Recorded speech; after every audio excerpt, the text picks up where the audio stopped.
लगातार विपक्ष द्वारा ये आरोप था कि जो है जयराम जो है कुर्मी पॉलिटिक्स का एक चमकता हुआ सितारा और कुछ नहीं है, लेकिन केंद्र समिति में जिस तरह जो है सभी जाति वर्ग को सभी धर्मों को जो है लोगों को यहाँ पर रखा गया है और खास तौर पर जो आपका अल्पसंख्यक है जो मुस्लिम है उस वोट बैंक को जो है पकड़ने की कोशिश की जा रही है। केंद्र तरह से आप लोगों को इस क्षेत्र में क्या कुछ अब तक आप लोगों को मिला है कि किस तरह के क्या रणनीति की तरह से जो काम करे कि जो अल्पसंख्यक है जो कोल्हान क्षेत्र में उसको जो है आप लोग की तरफ जेबीके की तरफ जो है टर्न आउट कर पाए?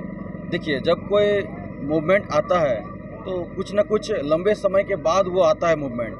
तो आज हमको लगता है कि 23 साल के बाद 40 साल के बाद ऐसा शहीद निर्मल महतो के बाद एक ऐसा उलगलान शुरू हुआ है जहां से झारखंड की राजनीति में एक नया उबाल आया है और झारखंड की राजनीति में एक नया रेक्टिफिकेशन देखने को मिल रहा है, जहां पे you will see two type of people, literate and illiterate, पढ़े लिखे और अनपढ़ लोगों की। अब तक की राजनीति में क्या होती थी कि जो ठेपा छाप लोग होते थे वो भी राजनीति में चले जाते थे, लेकिन अब की राजनीति ऐसी आई हुई है कि जो लोग ग्रेजुएट हुए हैं, मास्टर डिग्री हैं, पीएचडी हैं, उस टाइप के लोग आ रहे हैं, क्योंकि लोगों को पता है कि अगर झारखंड की मान सम्मान स्वाभिमान और अस्मिता को बचाना है तो पढ़े लिखे लोगों को सदन में जाने की आवश्यकता है, क्योंकि सदन में जाएगी तो नीतियाँ बनेंगी, उनके पक्ष में नीतियाँ बनेंगी, यहाँ के आदिवासी मूलवासियों के हित में नीतियाँ बनेंगी।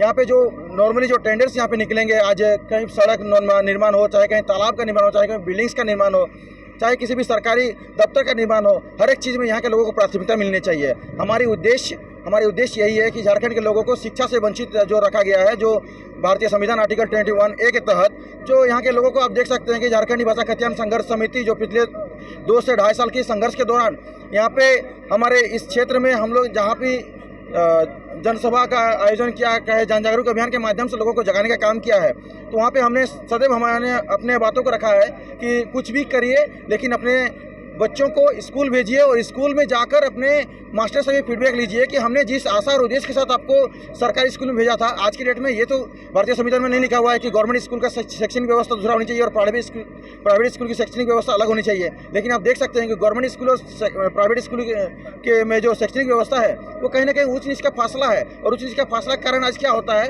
कि जो अलग राज्यों से आए हुए नियोजन नीति का गलत जो 60-40 का नियोजन नीति को लेकर हम लोग बात कर रहे हैं, तो 60-40 का नियोजन नीति में फासला इस प्रकार से हो रहा है कि बाहरी राज्यों से आकर लोग क्या कर रहे हैं, उन लोगों का जो शैक्षणिक व्यवस्था वो स्ट्रॉन्ग जोन होने की वजह से यहाँ के लोग जो गवर्नमेंट स्कूल में क्या करते हैं, यहाँ पे जो मास्टर है, यहाँ के लोकल मास्टर हैं, उन लोगों को भी मैं रिक्वेस्ट करता हूँ कि अपने बच्चे हैं, अपने इस प्रकार से ध्यान दीजिए।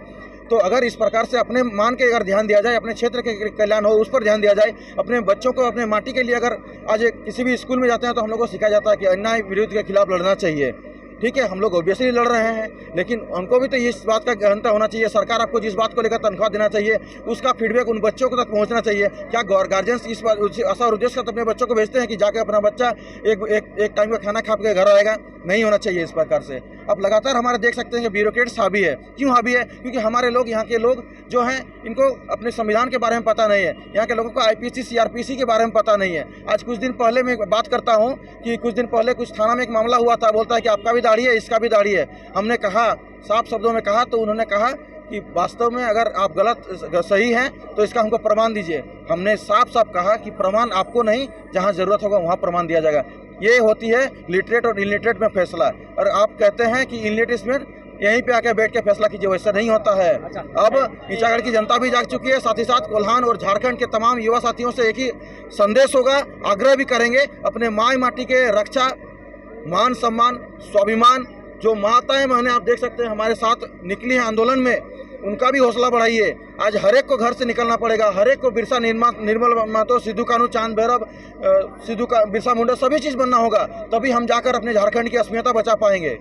मौजूदा सत्ता दल की बात करें तो 1932 की जिस तरह की यहाँ पे मौजूदा समय में झारखंड में देखने को मिल रहा है, 1932 को लेकर जो संघर्ष है उसको लेकर अब जो है मौजूदा सत्ताधारी पार्टी भी 1932 खतियान की बात कर रही है और इस बार जो है उसको सुरक्षा कवच के साथ पारित करने की जो है बात कही है। 1932 खतियान क्या लगता है पारित हो जाएगा? और पारित होता है तो फिर जेबी केसेस का अगला मुद्दा क्या होगा, या फिर आप लोग का मुद्दा खत्म हो जाने वाला है?